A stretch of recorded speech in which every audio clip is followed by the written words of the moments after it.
Hi everyone, welcome to Emmy box. ఈరోజైతే నేను 1 kg cake బేస్ని, pastry బేస్ని ఎలా ప్రిపేర్ చేసుకోవాలి అన్నది నేను ఈరోజు మీకు చూపిస్తాను. ఇది ఎగ్తో నేను ప్రిపేర్ చేస్తున్నానండి. ఈ పేస్ట్రీ బేస్ అనేది ఇది perfect for 1 kg cake base అండి. ఇది మనం క్రీమ్ అదంతా వేసుకున్న తర్వాత మనకి 1 kg పేస్ట్రీ బేస్ అనేది, కేక్ అనేది మనకి రెడీ అవుతుంది. దీనికైతే నేను 4 ఎగ్స్ అనేవి ఫస్ట్ తీసుకుంటున్నానండి. ప్రతి ఒక్క ఎగ్‌ని కూడా మీరు ఎగ్ టెస్ట్ చేసిన తర్వాతే మనం తీసుకోవాలి. ఎందుకంటే ఎగ్స్ బాగున్నాయా లేదా అన్నది ఒక్కసారి మనం చూసుకున్న తర్వాతే మనం ప్రిపేర్ చేసుకోవాలి. ఎందుకంటే ఒక్క ఎగ్ సరిగ్గా లేకపోయినా సరే కేక్ అంతా కూడా స్పాయిల్ అవుతుంది. సో 4 ఎగ్స్‌ని కూడా ఒకేసారి వేసుకోకుండా 1/1 అనేది మనం బీట్ చేసుకోవాలి. అప్పుడే మనకి ఫోమీనెస్ అనేది, కేక్ టెక్స్చర్ అనేది బాగా వస్తుంది. 1/1 ఇలా ఫోమీ కన్సిస్టెన్సీ, ఫోమీ లాగా రావాలి. అంటే ఫస్ట్ బీటర్ అనేది 1లో పెట్టుకొని తర్వాత 2, 3, 4 అలా పెంచుకుంటూ వెళ్ళండి.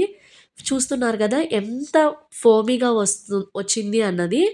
ఈ ఎగ్స్ అనేవి బాగా బీట్ అయ్యాయా లేదా ఎలా తెలుసుకోవాలంటే, మనకి రిబ్బన్ కన్సిస్టెన్సీ అనేది వచ్చింది అంటే మన ఎగ్ అనేది పర్ఫెక్ట్‌గా బీట్ అయినట్లు. అది ఒక్కసారి మీరు చూడండి. ఒక్కసారి చూస్తున్నారు కదా! అలా ఫోమీ కన్సిస్టెన్సీలో రావాలి. ఒక్కసారి మీరు అలా అంటే మీరు చూడండి. అలా పడిందంటే లైక్ రిబ్బన్ కన్సిస్టెన్సీ అంటారు దాన్ని. పర్ఫెక్ట్‌గా మనకి ఎగ్ అనేది బీట్ అయింది. నేను వెనిలా కేక్ బేస్ చేస్తున్నాను కాబట్టి నేను 1 kgకి 1 టీఎస్‌పీ అనేది వెనిలా ఎసెన్స్‌ని యాడ్ చేసుకుంటున్నాను. నేను బుష్ కంపెనీది యూజ్ చేస్తున్నాను. మీ దగ్గర ఏది అవైలబుల్ ఉంటే అది యూజ్ చేసుకోవచ్చండి.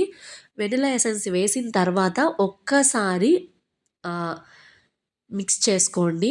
మిక్స్ చేసుకున్న తర్వాత షుగర్ పౌడర్ అండి. Fine sugar powder. షుగర్‌ని ఒక్కసారి మిక్సీలో వేసుకొని 1 కప్ షుగర్ పౌడర్‌ని మాత్రమే తీసుకోవాలండి. అప్పుడే మనకి కేక్ టెక్స్చర్ అనేది బాగా వస్తుంది. షుగర్ తీసుకున్నామంటే బీట్ అవ్వడానికి చాలా టైం పడుతుంది. సో, అందుకని మీరు షుగర్ పౌడర్‌ని మాత్రమే యూజ్ చేసుకోండి. 1 కప్ ఇలా మెజర్ చేసుకోండి. షుగర్ పౌడర్ అనేది కొద్దిగా వేసుకుంటూ బీట్ చేసుకోండి. అప్పుడే మనకి బాగా బీట్ అవుతుంది. చూస్తున్నారు కదా! ఇలా షుగర్ అనేది కూడా బాగా బీట్ చేసుకున్న తర్వాత ఒక్కసారి చూడండి. ఇంకా షుగరు సరిగ్గా మిక్స్ అవ్వలేదంటే ఇంకొక్కసారి బీట్ చేసుకోండి. తర్వాత బీట్ అయిన తర్వాత మైదా 1 cup, baking powder, baking soda 1 tsp ఇలా జల్లించుకోండి. 2 టైమ్స్ మీ దగ్గర ఎక్కువ టైం ఉందంటే 2-3 టైమ్స్ వరకు మీరు జల్లించుకోవచ్చు. ఎందుకంటే ఫోమీగా వస్తుందనమాట. కేక్ అనేది బాగా స్పాంజీగా వస్తుంది. ఇలా చేసుకోవటం వల్ల, జల్లించుకోవడం వల్ల. మీ దగ్గర టైం ఉంది అంటే 2-3 టైమ్స్ అన్నా చేసుకోవచ్చు.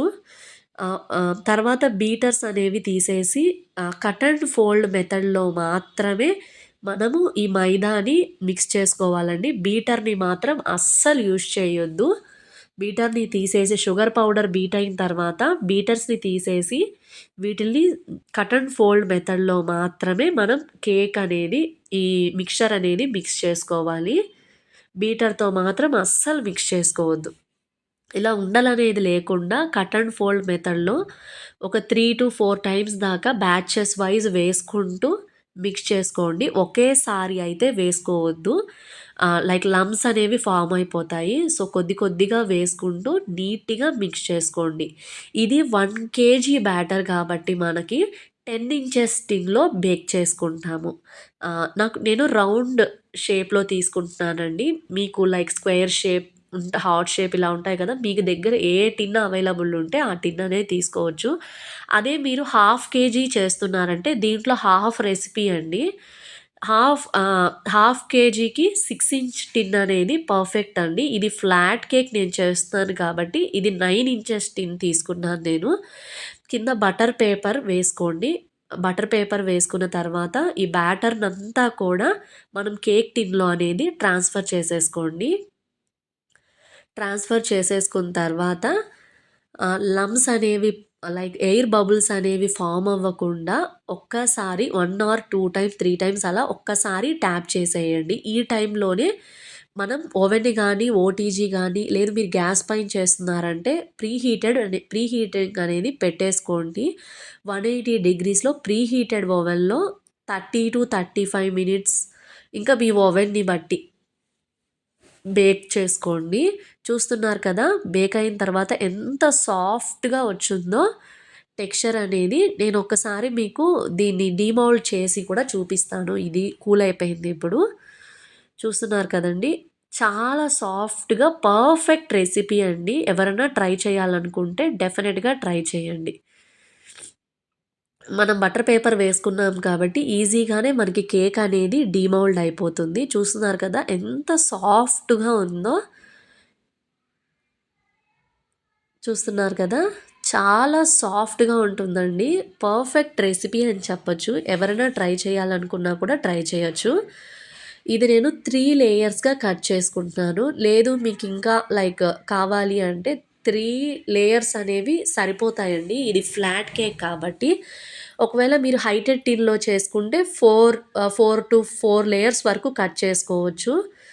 నేను ఇక్కడ మాత్రం 3 లేయర్స్ అనేవి ఫ్లాట్ కేక్ కాబట్టి నేను 3 లేయర్స్ అనేవి కట్ చేసుకుంటున్నానండి. చూస్తున్నారు కదా! ఎంత సాఫ్ట్‌గా ఉందో. ఎగ్‌తోనే చేశానండి. నెక్స్ట్ ఎప్పుడైనా నేను ఎగ్‌లెస్ అనేది కూడా నేను మీకు షేర్ చేస్తున్నాను. చూస్తున్నారు కదా! కేక్ అనేది ఎంత సాఫ్ట్‌గా ఉందో. 3 లేయర్స్ అనేవి కూడా నేనిలా కట్ చేసుకున్నాను. ఒక్కసారి చూడండి ఎంత స్పాంజీగా ఉందో. ఎక్కడా కూడా మనకి లైక్ ఆహ్, లైక్ బ్రేకేజ్ కానీ అట్లా ఏముండదు. ఎవరైనా ట్రై చేయాలనుకుంటే డెఫినిట్‌గా ట్రై చేయండి guys. That's it for today guys. Thank you all.